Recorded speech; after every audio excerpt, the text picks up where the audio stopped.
You've been surviving on your own for so long that it's impossible to trust anyone. And it's what's kept you alive. But this is about something bigger than just surviving. Like what? Like rebuilding the Jedi Order.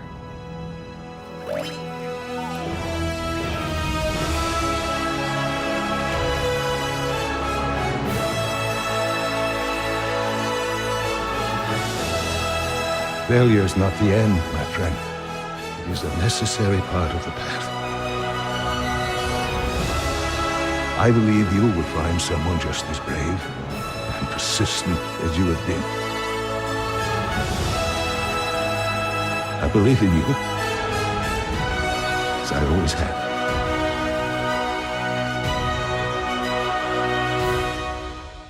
You gotta move on and live your life.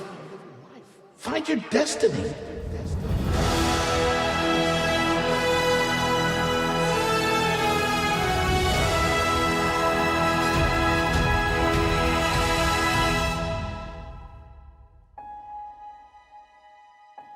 To best appreciate the present, we must first reflect on the past.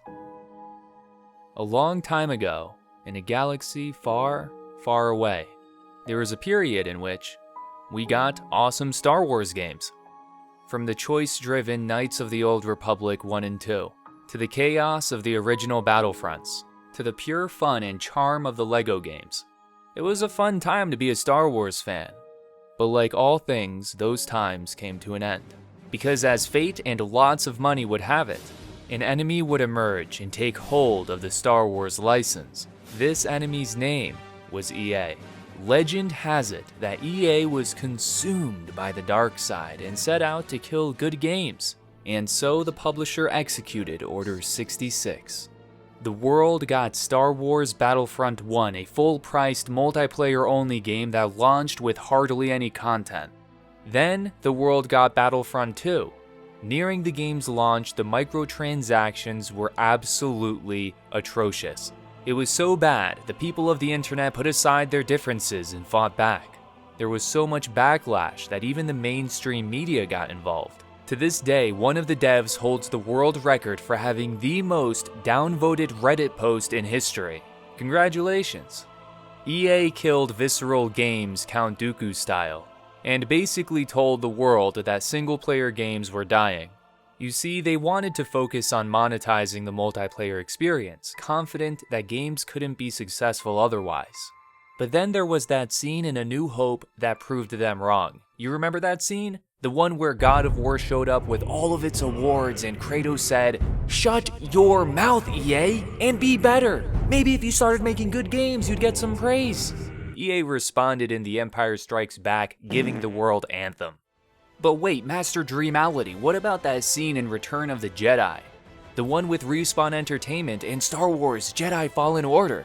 Did Respawn break the curse and make a good Star Wars game? Oh yeah, they did. And that, my apprentice, is a tale worthy of praise. How's it going, everybody? I'm Dreamality, and today I'm sharing my thoughts on Star Wars Jedi Fallen Order. Let's do this. In the Star Wars timeline, our story takes place after Episode 3, but before Episode 4. The basic premise is you play as Cal Kestis, a Jedi out of hiding. He gets together with these two while being hunted by this chick, and the mission is to find a vault that contains the list of the next generation of Jedi. The story started out as good, it was enjoyable enough. The second half, though, was amazing. Sometimes it was epic. I got chills multiple times throughout. One of the things I want to get out of a Star Wars story is a feeling of adventure, and Fallen Order definitely delivered that. By the time the credits were rolling, I was sitting back thinking, wow, that was quite a journey. There are a couple of different forms of storytelling that I really liked. The cutscenes are well directed, and I appreciate that the devs weren't afraid to take time with exposition, not afraid to slow the pace down. I like the flashback sequences, and there are some well done, trippy, reality-breaking sections that, when done right in games, I tend to love in general.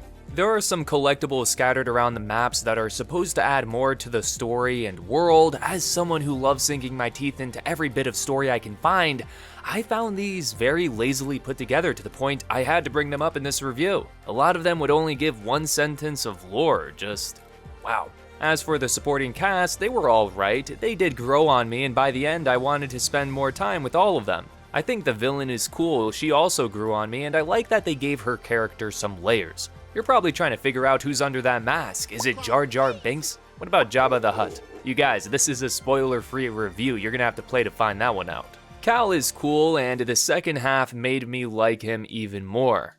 The real star of the show, though, is BD1. Ladies and gentlemen, this robot is so awesome. First of all, props to whoever designed him. After so many droids and robots have been made over the years, it's gotta be a challenge to design something that looks unique in its own right, something appealing, something that looks cool, something that will be memorable. I say they nailed it. This character is supposed to be likable. He's supposed to be cute, right? But making him so must have been a challenge because he could have easily entered annoying territory.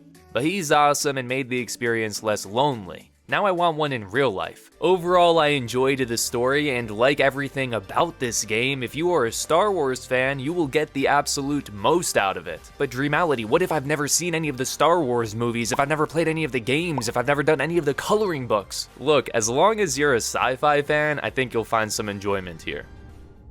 There are 4 difficulties to choose from, and you can change the difficulty at any time. I played on Jedi Master, and the main story took me about 18 hours to finish, and that was with me taking my time and exploring. The game plays similar to a Souls game in a sense that enemies hit hard, you have limited health restoration items, if you die you gotta reclaim the lost experience points, there are scattered meditation points, you save here, you level your skills here, when you die you resurrect here, when you rest you restore all your health items, and enemies respawn. So yeah, it's that style, and I've been playing a lot of games like this recently, like Darksiders 3, Code Vein, and of course the amazing Sekiro Shadows Die Twice. I'm not tired of this style, but I haven't played it nearly as much as other people have. One of the big combat differences that changes the feel of Fallen Order is you don't lose stamina when attacking. You only lose stamina from blocking. Also, being a Star Wars game, you have the Force to play with. You can slow enemies, force push them away. To be honest, for being a Star Wars game, I was expecting the use of Force in combat to blow me away or be more awesome than it is. I really like the Force slowdown, but found most of the Force abilities to be pretty meh. There is a skill tree, and most of these skills didn't get me excited. It wasn't until the final third of the game I actually had a desire to grind and unlock stuff. Skill tree aside, I will say there are some pretty awesome stuff you'll unlock at some point in this game. Just like the other Souls-like games, I continue to enjoy the defensive nature of combat, having to focus on certain enemies, worry about my position and health, and there's a good amount of enemy variety, so you gotta learn their attack patterns. On offense, I don't think it's an amazing experience, but I did have fun with it all the way through. You're a Jedi rocking people with a lightsaber. You're force pushing them off ledges. The inner fan in me thinks that's awesome. You can't play this game and not make lightsaber sounds, by the way, at least once. You can't. You know, for this review, I was actually only going to make lightsaber sounds. I had a ton of fun with the boss battles, especially in the second half. Respawn did an amazing job capturing the epicness of a lightsaber duel. Those were my favorite battles. The exploration is awesome. I loved visiting the different planets, and the maps are so big and there's so much to take in visually that the sci-fi fan in me was often left in awe. At times the experience is linear, most of the time you're free to roam an open map with branching paths. You're running on walls, sliding, swinging, it's fun. Gotta say though, the platforming controls are definitely one of the game's weaker elements, as they don't feel consistent or reliable. As much as I loved exploring these maps, guys, there is no fast travel. None. And because there's so much backtracking, there were times the experience was more annoying than fun. When exploring, you'll find collectibles. It's all cosmetic stuff, so you get to customize your character and your lightsaber. Oh, okay, that's cool. No, it's all lame. What you talking about? Okay, like, customizing your lightsaber sounds epic, right? Yeah, it isn't. You barely notice any of it. Okay, but changing the character's outfit is cool, right? No. It's just color palette changes. Even Timmy's brick from Yoshi's Crafted World involved more imagination. BD customization, you're just changing colors. Ship customization, you're just changing colors. The only thing that's 100% awesome sauce is changing the lightsaber color. That is epic. Changing the lightsaber color, boys. Let's go. Other than that, though, come on, Respawn. I want a sequel, and the customization can only get better because this is the bare minimum. The puzzles are enjoyable. I actually had to do this thing called thinking sometimes. Almost always the Force comes into play in these puzzles, and if you ever get stuck, BD drops some hints. This is a game I want to replay on the hardest difficulty and relive the adventure. But I think for most people, this might just be a one and done because there isn't a whole lot of replay value here. Visually, this is one of the best looking games I've played all year. The worlds feel alive. I'm telling you, if you're a sci-fi fan, there's no way you can get through this game without appreciating the environments, the details, the alien life. Another cool thing that sells the worlds is enemies will fight each other too. The animations are spot on. Look at the physics. Look at his hair. You see the hair moving? It wasn't moving before. Ain't that something? I also like that the color on the back of BD's head represents your health. I like mint ice cream a lot, it's my favorite ice cream flavor. I'm still not tired of the slow motion effects. Once again, Respawn does an incredible job of capturing scale. I really applaud their art department because every single Respawn game has made me take a step back and think, wow, visually the sense of scale is awesome. That's not a regular thought that creeps into my head when I'm playing games. So like I said, incredible job. The voice acting is solid, the game score was great, sometimes masterful. No joke, the music gave me chills sometimes. The sound effects are awesome.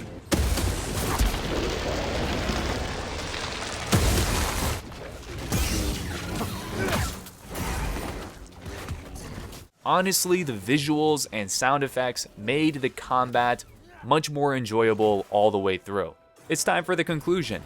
I'm a fan of Fallen Order, and I'm really proud of Respawn. When this was announced, I did not think it was going to be good. And as it would turn out, some of my favorite gaming moments of 2019 came from Fallen Order.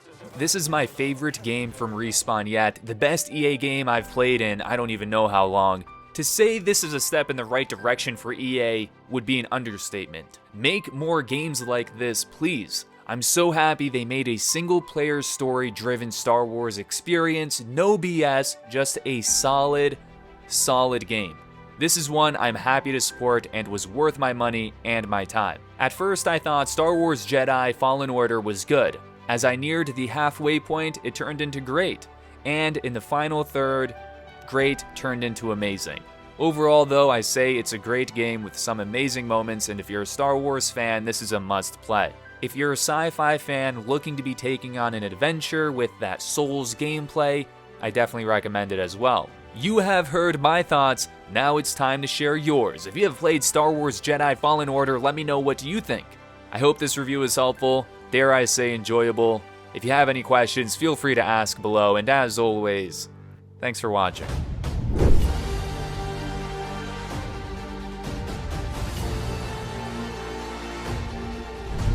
Oh my goodness, I almost forgot. I promised some very powerful people that I would recreate that boga sound. You know that lizard thing from episode 3? I'm not even trying to brag, but I'm pretty darn good at it. These days when picking up chicks, I don't use pickup lines, I just do the boga sound. I get a reaction every time, it's OP. Alright, here we go, prepare to have your mind blown.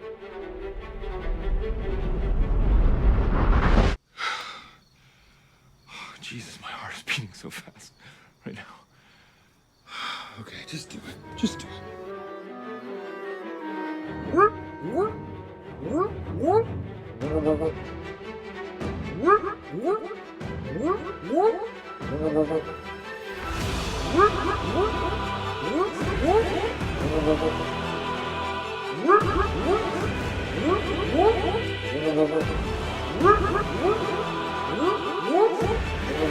I don't know. I've had a sore throat for a month and a half, and this is not an acoustic environment that's suitable.